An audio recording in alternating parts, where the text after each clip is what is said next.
Yeah, perfect. Right, ladies, let's get this show on the road. Okay, so this is our mindset hacking session, and it's going to be how ancient philosophy can help solve modern day fat loss and fitness. Okay, so I know I might not look the type, however, I'm very interested in history in general, bit of a history buff, but also ancient philosophy, Greek philosophy, and the kind of stoic approach to life. Does anyone in here already know what stoicism actually is? You probably heard about it, but does anyone know what it kind of is? Anyone got a bit of an idea on this before we start? Always interesting to know. You will know exactly what it means by the end of this, and hopefully it kind of spikes your interest as well because it's kind of the cheat code for a happy and fulfilled life of limited stress, limited friction. It's something that really helps me. I need to kind of study it a lot more. I've only just started. I'm actually going I'll show you or I'll put the book that I'm reading currently into the group later. It's great. It's literally one chapter a day. So each day of the year has got one chapter, one verse, one meditation on each one. And it's really good. So yeah, Stoicism helps me in the fact that I've always been a quite a reactive person, I would say. Passionate. Let's say passionate more than reactive. Kind of getting stressed over what on the outside to some people might seem insignificant, unimportant. I've since learned that ADHD has a big part to play in that. Kind of taking things personally that maybe you shouldn't, overthinking things for sure, and stressing, like I said, about the smaller things in life, sweating the small stuff. And since studying Stoicism and getting to grips with this ethos, it has really, really helped. Not just in the fulfillment of my life, but general happiness, contentment for sure. Okay, so let's share my screen and let's get into this bitch. Mm-mm-mm. Okay. Again, just give me a heads up if you can see this, ladies. Let me know.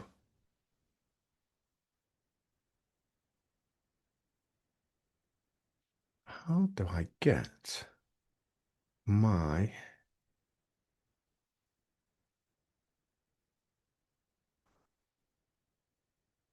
chat up? Here we go. Cool. Okay, we can all see it. Perfect. Awesome. Right. You piss off down there.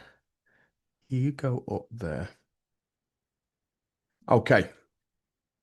The Stoic warrior. Be quiet in there, you. How ancient philosophy fixes modern day fat loss. Okay. Right. So let's get into it.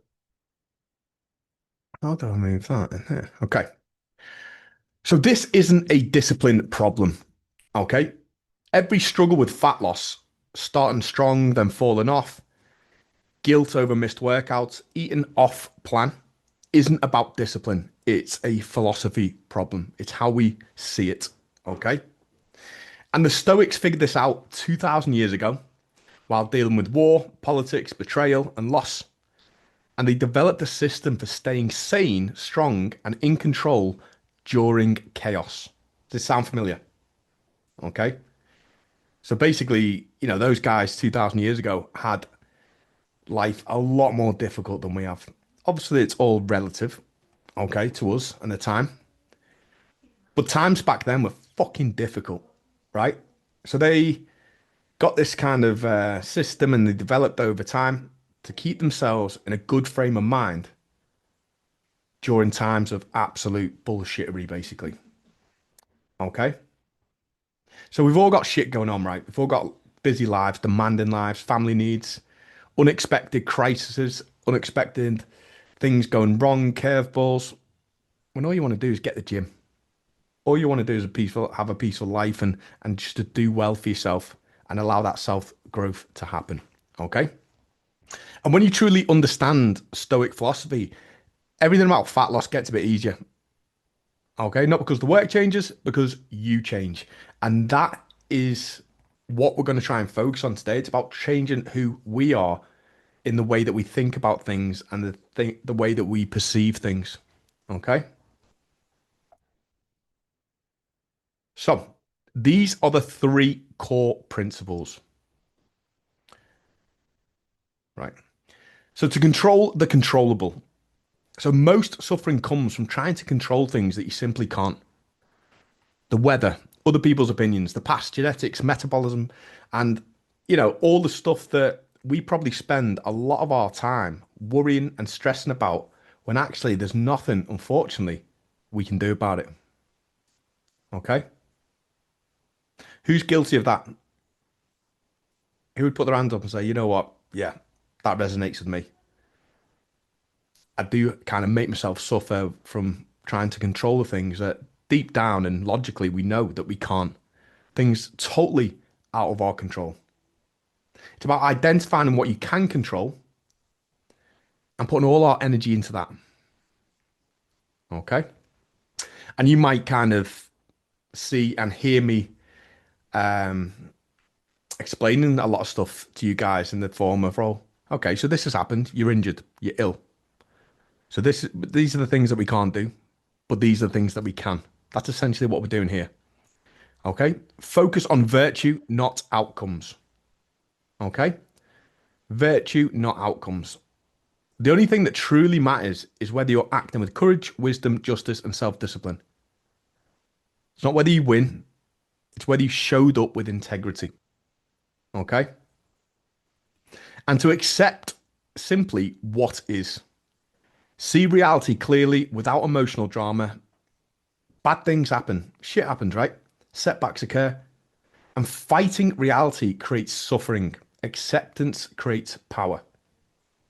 And I really, really like that last sentence.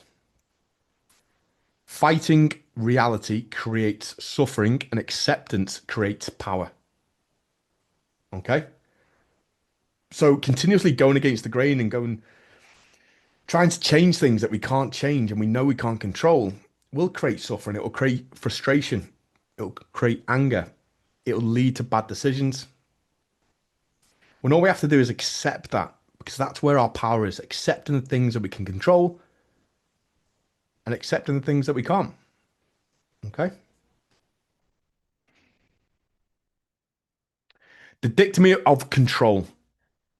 So, ancient philosopher Marcus Aurelius, you have power over your mind, not outside events.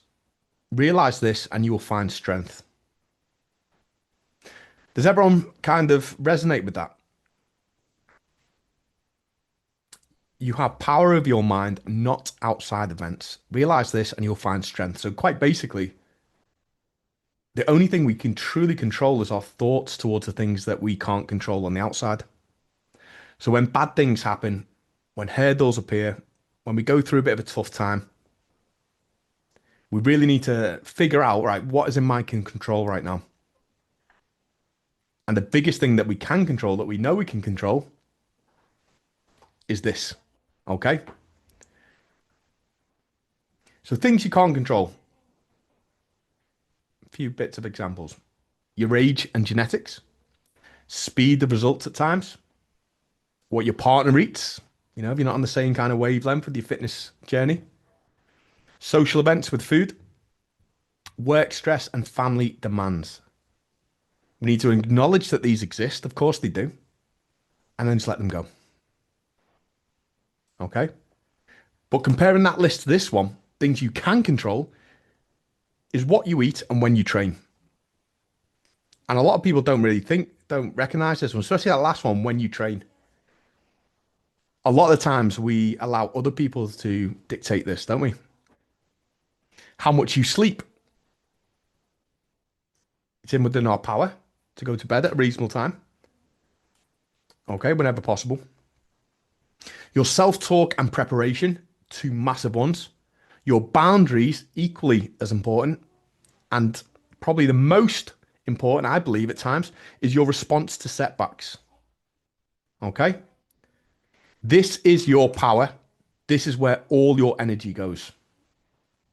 So look quickly at that list on the left again. Just a few examples. Acknowledge these exist, then let them go. Things you can control: what you eat and when you train, how much you sleep, your self-talk and preparation, your boundaries, your response to setbacks. These are your power. This is where all your energy should go. Okay? So, Stoic tools that you need. Negative visualization. So every Sunday, check-in day, ask yourself, what could derail me this week? Then, what will I do when this happens? Not if, when. So we're kind of planning now and executing later. No drama, no decision fatigue. Okay? So think of an example right now. In fact, let me give you an example. Let's have some answers. So, what could derail you next week? Or let's talk about this week. What could derail you this week? So, okay. What if each and every one of you wake up tomorrow full of flu? Okay. Give me a plan that you could execute that requires no drama, no decision fatigue. What is something that we could do in that circumstance? Get them in the comments.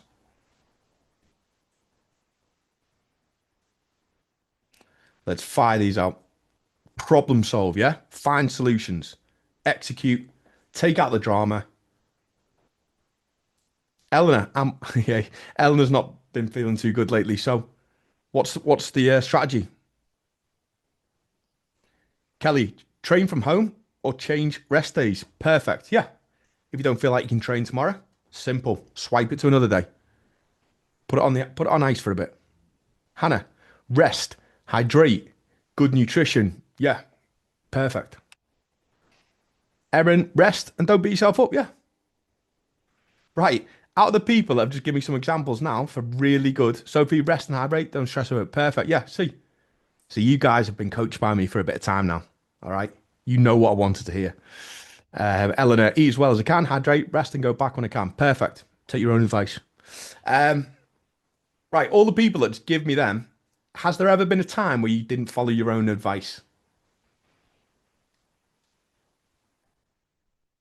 Has there been a time where you woke up full of flu and got fucking really pissed off about it? Bit of negative self-talk. Yeah? Always 100% yeah. Hey, we're all guilty of it. Me as well. But look, when we think logically and adopt this stoic approach to it, it was fast, wasn't it?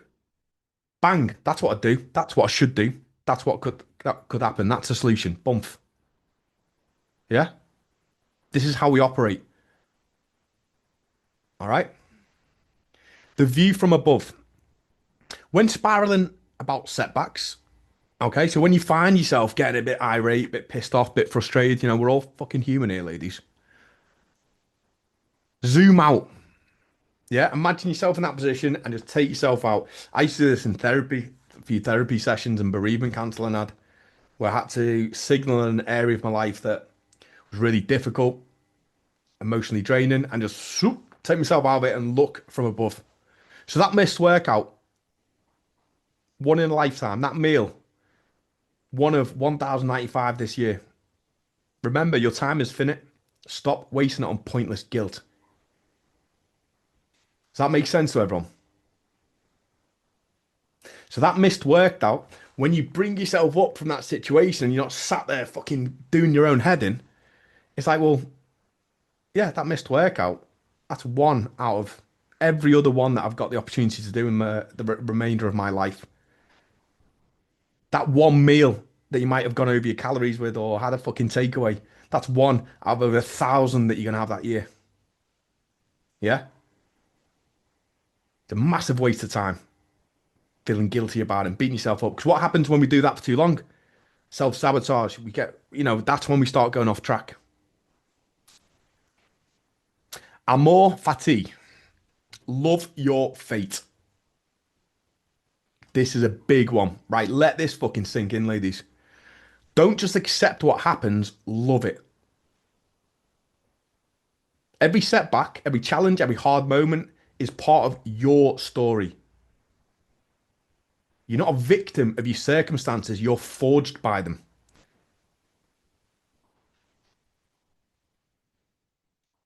Let that fucking sink in. I'm a massive believer in that now. When I went through the toughest time of my life, nearly coming up to 6 years now, and it all felt impossible. When I look back to those times now, apart from obviously losing my mum, if I could change that, I would. But that time in particular, forged who I am today, sat here talking to all you guys, giving you advice. I was fucking beaten.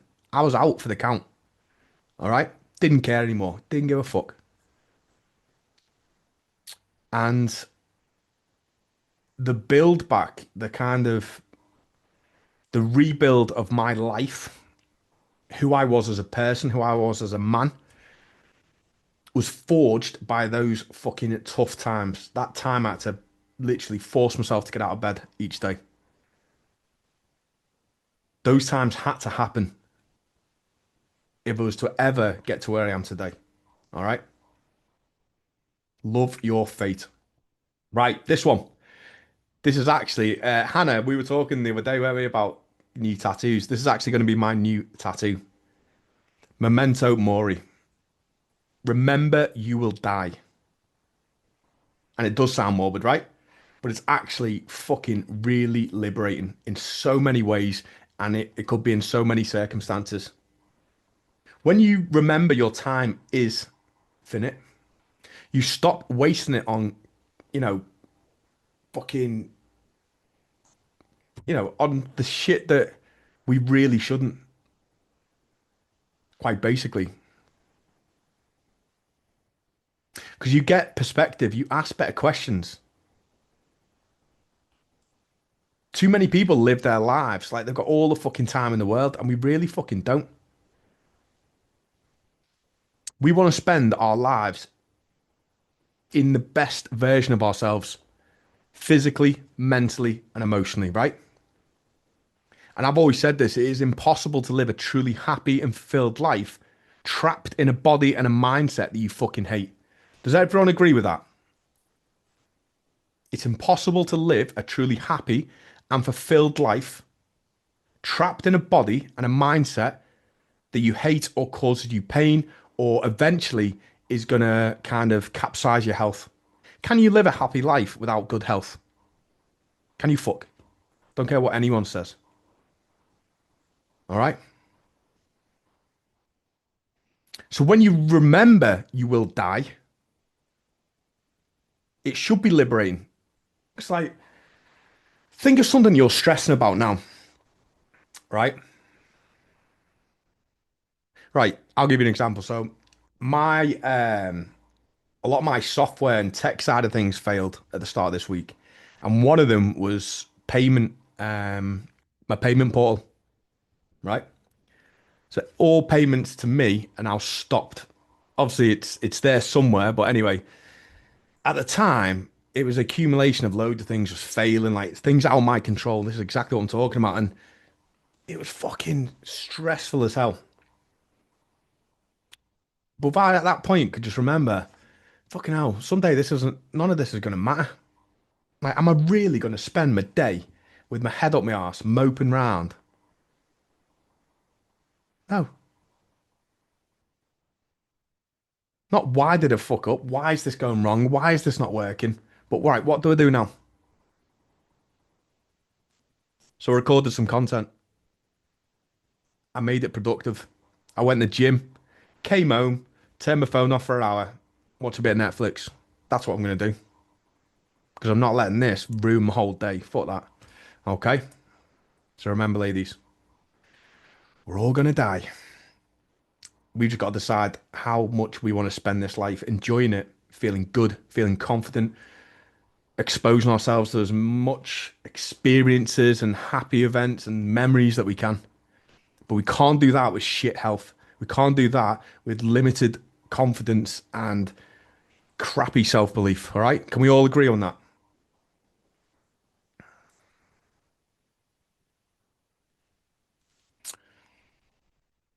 Leanne, how busy the gym is every single day is stressing me out, but I hate busy places. Yeah, I'm not a big fan of busy gyms. But again, that gym being busy in the grand scheme of things, Leanne, should it even enter our mindset? We're there to do the business. We're there for us. All right?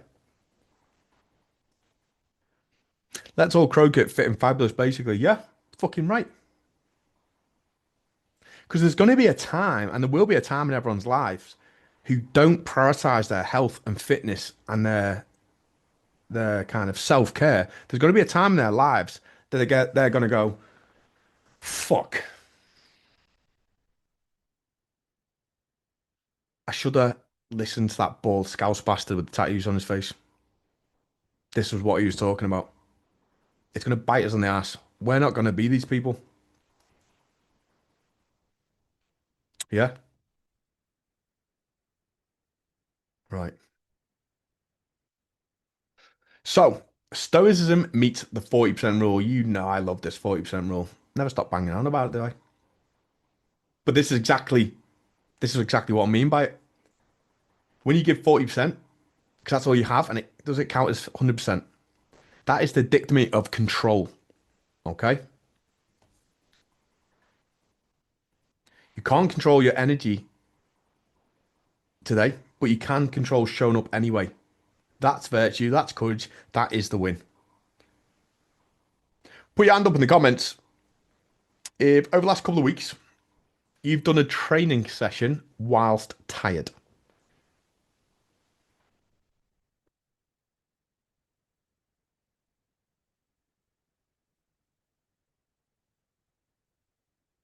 Yeah, every day. Yeah. Now, comment compared to when you went into that training session, feel a bit knackered. How did you feel when you'd finished that training session? Did anyone feel worse? Did anyone regret it? Hyperactive, yeah. Isn't it mad? And did anyone kind of appreciate how much of a win that was? Because obviously you're going to go in there feeling a bit shit, feeling a bit tired, can't be asked, come out feeling, oh, bang, feel great, feel sound now. But did we also appreciate the fact that we went in there with a stoic approach? We weren't going to allow us, oh, I'm a bit tired. Tired? Fucking tired. What, so we should only do things that are good for us or do things that we need to do when we feel absolutely bang on? I think I speak for all of us here. We'd never do fuck all, would we? Yeah? Makes me feel proud that I've done it despite not wanting to. Yeah. Walking out of the gym like a boss, lot better. Yeah. Went in thinking I wouldn't do much and smashed out a whole workout. Yeah, I love that. I've done that a few times. And I used to have this self-talk with myself actually. Um, so I used to go drive the gym and be like, oh, I can't be arsed today. I'll just do this. I used to start pissing myself off. I'm like, in fact, and this conversation be going through my head. I'm definitely not normal. I'm like, you know what? Actually, I'm going to hit a PB on bench today. I'm going to see if that can happen. And instead of doing these 4 or 5 exercises that I set myself aside to, I'm going to superset every one of these exercises with another exercise. So I'm going to actually do double what I would usually do, not fucking half. And I'd be getting myself worked up. And before you know it, I'd have the best session I've had in a long time. It's like be telling your brain and your mindset, like, I'll fucking show you. I'm in charge, not you, dickhead. Um, Gary, no, I felt amazing. 50 minutes in, and even asked some guy to help me with the crunches. I felt like a dick doing them. Didn't know I was doing it right. Yeah, awesome. Love that, Gary. Love that. So flexible systems over rigid rules. That's always the way we work in the Apex, right? The Stoics built principles, not prescriptions. Life is unpredictable. Plans change. You don't get rigid meal plans that fall apart. You get principles you can apply in any situation. An identity first transformation. Again, look at the way I'm looping it all from last week. You don't believe your way into being different. Very similar to how you cannot think yourself out of a bad mood. Definitely you women can't anyway, that's for sure. You act your way into it. Every rep, every meal, every decision, you're practicing being the woman you're becoming. That's how real transformations are made. That's how it really happens. So all you guys that said, oh, I trained when I didn't really feel like it, came out feeling great. You were adopting the identity that you wanted to, not the identity that maybe you used to have of hiding behind excuses. I'm too tired, got too much on, too stressed. You're too stressed and tired because you're not doing the things that we're on about now. All right. So, how to be happy, Stoic version. And this is a really good one, actually, because chasing happiness, especially after a bit of a depressive episode, I found became almost an obsession. Like, why am I not happy? Why don't I feel happy? I wish I was happier. All that kind of self-talk I used to do a long time ago. But when I realized that it's not a feeling like, if you think about it, ladies, it's impossible for us just to be happy, isn't it? As if that would ever happen. What, we're going to wake up and be happy forever? That is just not how it works. And if we were, it wouldn't be happiness. It wouldn't feel happy anymore with it. Unfortunately, we do have to go through the bad times to enjoy the good. You do have to go through the winter months to enjoy the summer months. And it's not something you find, it's something you build. So, firstly, focus on what you can control. Stop waiting for perfect conditions. Stop blaming circumstances. Own your fucking choices, responses, and own your life. That's where happiness lives. And just to put it into context and give an example, ladies. So, what I'm talking about there is that when you focus on what you can control, how good does it feel? Just an example that when you finish a week and you know that you've not put excuses in the way, you've not blamed any of your personal circumstances, you've owned your shit and your responsibilities, and you feel like you've just smashed life. Your diet's been good. You've hit every training session, your step targets up. You check in with me, and you know, like, I'm going to be able to tell Adam I've had a great week. Knocked a few inches off, a few pounds dropped. I feel fucking incredible. That's happiness. Because that's sense of achievement as well, which is like a double whammy. Live according to your values. Are your actions aligned with your values? This is a big one because you all came to me with kind of values that you wanted to obtain. You've all at some point said to me that you've either got low self-confidence, that you're worried about your health, that you really want to change things. Otherwise, without these things, I wouldn't have agreed to coach you. But are you acting in that way? Are you aligning with your values that you said you wanted or said you had? Happiness is the feeling of integrity, alignment, and congruence. It's basically doing what you said you would do. That in itself feels fucking great. And accept what is. So stop fighting reality. You're 45, not 25. Okay? And this is true. We've all got responsibilities. Life is fucking hard at times. Build the best version of your life from reality, not fantasy. And that's a massive one because let's be honest, ladies, the amount of bullshit and fake shit we see online and social media about people's perfect lives. Sophie, I'm 25. Sorry, Soph. But you'd be 45 at some point. But yeah, what that kind of means in that basis and generalized term is kind of we've all got shit to deal with. None of us live perfect lives. Even what seems like perfect lives are not. Okay, trust me, they're not. but we build the best version of our lives from the reality that we have, kind of what we've been dealt, what we're dealing with currently. Okay, life's not a fucking fancy. It's not a Disney film. It's fucking hard. Okay, so the obstacle is the way, and I really want you to focus on this bit, ladies. I know I'm stretching this a bit more, but obviously it's a bit deep, this one, isn't it? So I know there's a lot into it. So really absorb this. The obstacle is the way. Every challenge you face in fat loss or general fitness or kind of what you're trying to achieve is not blocking your path. It is the fucking path. You know, ladies, that this is not a program where you can bury your head in the sand or stick it firmly up your arse, is it? I'll find you and I'll want answers. Okay? The things that you think are getting in your way and the things that you think are blocking your path, they are the fucking path. That's where the growth is. That's where the change is. So you've had a stressful week. That simply tests your systems. That's making you stronger. The plateau. Things start to leveling off. Things not moving as they once were. That's okay. That's going to force you to level up your approach and level up your effort levels and get fucking stuck in. Maybe you needed it. It's making you better. And the moment of doubt, but you push through anyway. That's making you fucking unbreakable, unstoppable.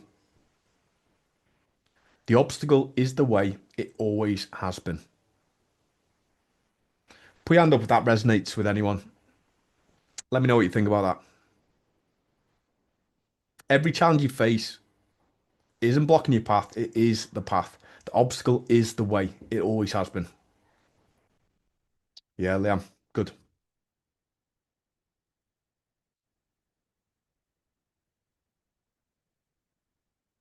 Eleanor. Yeah.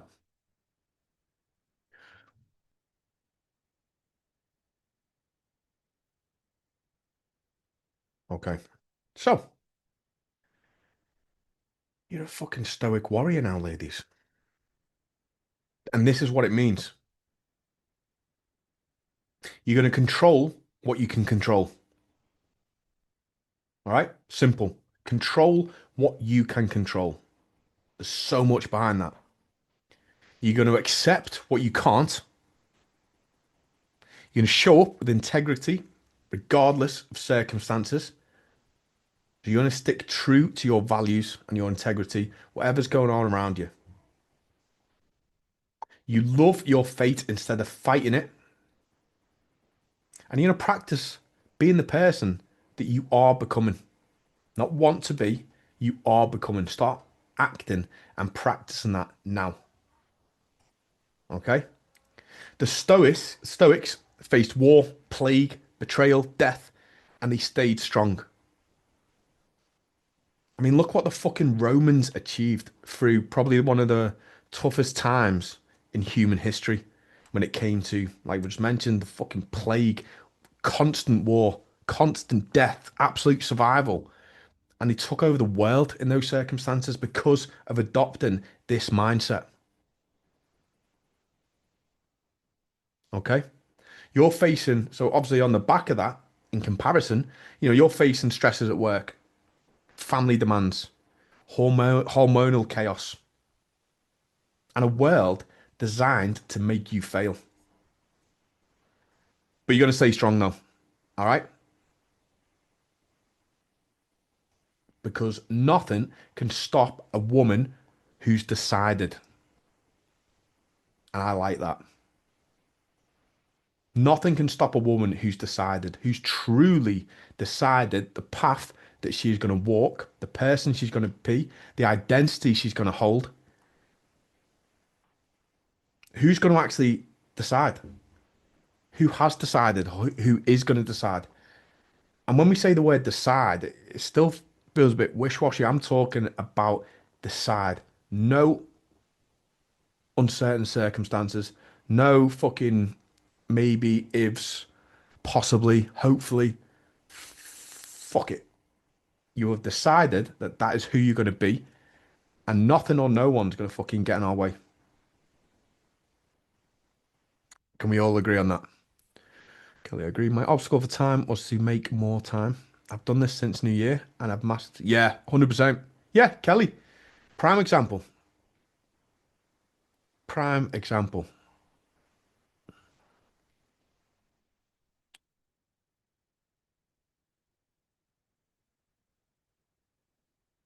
So, what are we saying, Han? Yes, 100%. I've decided this year is my year and nothing's going to stop me. Yes, what we like to fucking hear. So, post seminar reflection. What's one thing outside your control you've been wasting energy on and you're going to decide no more? Get it in the comments. Let's go, ladies. Let's have a strong finish to this seminar. 2 minutes, 2 minutes of reflecting on what we've just been through. What's one thing outside your control you've probably been wasting too much time and energy on? Maybe you've just had a bit of a like, oh fuck, that is out. There's nothing I can do about that. But I've been spending a lot of time thinking about it, a lot of time kind of letting it get me a bit down or whatever else. Dan, other people's opinions of me. Yeah, you know what the saying is about opinions. Everyone's got one. Like arseholes. Everyone's got an arsehole, but some of them are full of shit. So, yeah, definitely don't take any fucking time out your day worrying about what other people think of you. If I really let the opinions of others get to me, I wouldn't be doing what I'm doing today. I wouldn't be on social media. I wouldn't be coaching you guys. You probably would have never heard of me. All right. Hannah saying what other people think of me. And I'm telling you now, you know, you two, Leanne and Hannah, have just said what other people think of me. Anyone who's got a bad opinion of you two, because I know you two quite well, will be through sheer jealousy because of how far you've come, how well you're doing, and how much you're fucking killing it in life. And that will come from people who are unhappy with their own situation, guaranteed. Eleanor, stressing over this illness. Yeah, stressing over prolonged illness, bad health, getting frustrated with it. We've all been there, right? I have many times. And it's fucking annoying, but it is one of those ones that are totally out of our control, but our perception of it, Eleanor, like we spoke about, what would the person in the identity you want, how would they control that situation? How would their power of mind get through that? Erin, stressing over the small things that can't be helped and what people have to say. Yeah, sweating the small stuff. The moment you can just rid yourself of that, liberating. Kelly, bad bitch energy, good rinse of bad rubbish. Yes, love that. Perfect time of the year to keep on thinking whether I should be swearing so much of this going on YouTube. But yeah, perfect time of the year to fuck people off that don't serve us. Carrying my kid's dad. I say the kid's dad, me having to put the effort for him, see him. I really shouldn't be chasing that relationship. That's on him, not on me. Yeah, yeah. People are going to be people, aren't they? Carrie, we definitely can't control that. And the effort, not my job, to teach him how to be a dad. Yeah, good. Right. What's your biggest obstacle this week and what's your plan for it? Can't polish a tail. You certainly can't. You certainly can't. People say you can roll it in glitter, but it's still a piece of shit. So, what's your biggest obstacle this week, ladies, and what's your plan for it? What's that thing that we spoke about before that could possibly go wrong, and how are you going to navigate your way through it?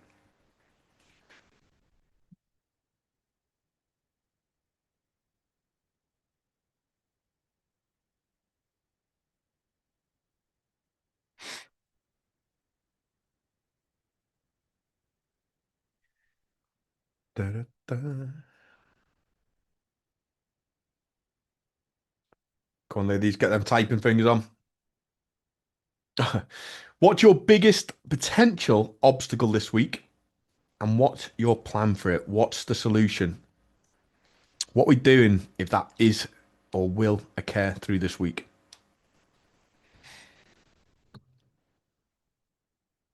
Instant solutions. No drama, no wasted energy, no wasted bandwidth. This could possibly put a spanner in the works, but if it does, This is how I'm going to approach it. Can I say my feral 2-year-old is my obstacle? Yeah, absolutely you can. As lovely as Axel is now, I do still remember him when he turned 2. In fact, I remember his second birthday, and we had all the family come to the house and obviously having a party for him. And when he come down the stairs, I remember saying to him, I was like, he looks different. He just had a fucking face like a slapped ass. I was like, he's different. Someone swapped him, and that went on for a good year till he was 3. And now he's sound. Yeah, 2-year-old kids are divs. Sorry, but they are. Sophie, I'm training for the London Marathon, and the rain and the dark evenings after work I mean it feel hard. But I've checked the weather, and I'm running early mornings, so I'll still get it done. Problem with solution. Bump. Sophie, you are a fucking machine, mate. I couldn't run a bath, literally. Um, Eleanor, still not ready to train. Just go with the flow and do what I'm able to do. What is it though, Eleanor? You know I like specifics. What could you possibly do to make the very most of the time that you can't be training? Are we going to do a bit of reading, bit of motivational reading? Are we going to dial in the food as much as we can, do a bit of food prep, try some new recipes? Kelly, staff sickness at work. No plan, just wing it as I've done today. Turn the stress into energy and crack on. Sounds good to me. Yeah. Something that you can't control, but you can control your actions around it. So rather than getting stressed and getting fucking worked up and frustrated, Kelly's just like, well, I'll do it. Bump. You've got the energy to do it. You've got the fitness levels to do it. Just fucking do it. 2-year-olds are not for the faint-hearted. Yeah, definitely not. The kids are my obstacle. So it's a common thing, isn't it? It's the kids are the issue in everything. Work, food prep. Yeah, lockdown kids are worse, and I'm going to get my stats. Yeah, good, good, good. Thanks, Carrie. Go for a lunchtime, up steps, lack of sleep, kids tag teaming, waking up. It's the kids, in it? Maybe we should just get rid of the kids. My plan is to go to bed early and get some sleep in when I can. Jokes was in the homework out some. So you're still doing everything else. The only difference is you're not managing to get to the gym, which obviously for a lot of us, the gym's our happy place and it's our sanctuary, it's our therapy. So I do get it on there, but you are showing amazing mindset and, you know, can do kind of mentality towards it. Get rid of the kids, yeah. Another one for get rid of the kids. Right, ladies, it's been 50 minutes. I do enjoy these Zooms, I will say. Um, and I really do hope that you enjoyed this one. So, yeah, give me a bit of a pulse check. Anything in this in particular that you found interesting or helpful just before we sign off? Feel free, but I'll stop the record there.